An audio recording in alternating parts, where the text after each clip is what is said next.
আপনি একটা ইলিগাল কাজ করলেন আজকে, এবং আমরা এখান থেকে আপনি আমাদেরকে সহযোগিতা করলেন না। আমরা আপনাকে সহযোগিতা করতে চেয়েছি, আমরা মামলা করতে পারবো না। একটা ছেলের চোখ উঠাই ফেলা হয়েছে, আমরা মামলা করতে পারবো না। আপনি আমাকে মামলা করতে দিচ্ছেন না।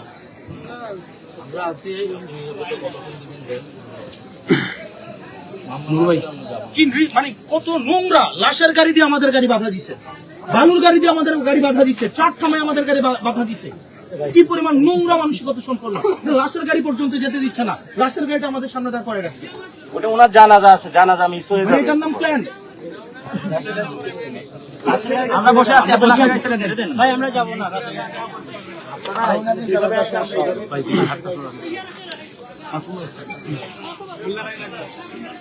আশ্চর্য এক লৌহ মানব ভাই।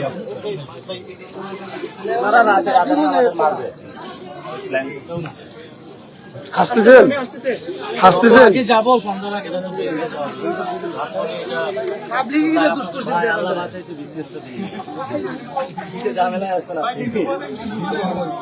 দিলে কেমনে ভালো হইতো? এই যে আপনি একটা এমপির গোলামি করেন, আপনার কোনো স্বতন্ত্র আছে কিছু?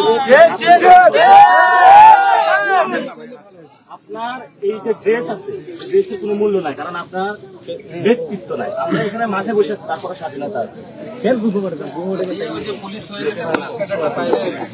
কি লাভ হয়েছে? আপনি বুঝতে পারতেন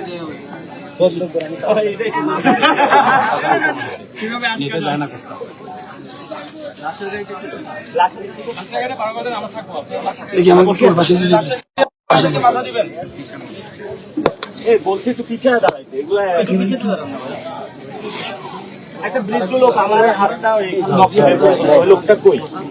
আরে মেয়েগুলা আমার গায়ের উপরে জোর করে কিন্তু দেখলা কি জোর খাইলো। এই যে আমার হাত মনে হয় এটা মেয়েগুলো, এবং জোর করে ওইখানে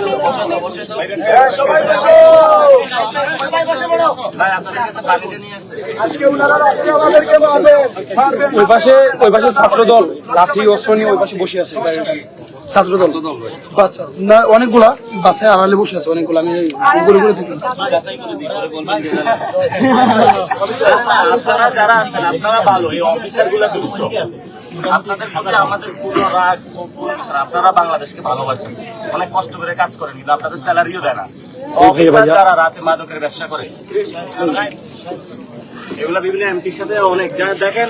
আপনার সন্তানকে আপনি পড়াইতে পারেন না, ওর সন্তান বিদেশে পড়ে।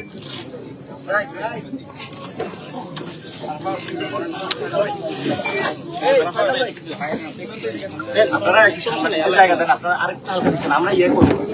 অ্যাম্বুলেন্স গুলো আপনারা ছেড়ে দেওয়ার ব্যবস্থা করেন। আসিফ ভাই একটু বলেন।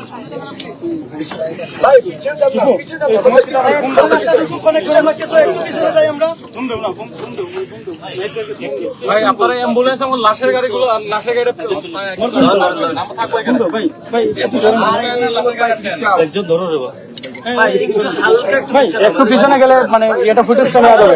আমরা বসে আছি, একটু যদি হালকা একটু পিছনে, হালকা একটু পিছনে বসা ব্যক্তি ভয় পাচ্ছেন, পিছনে সমস্যা কি?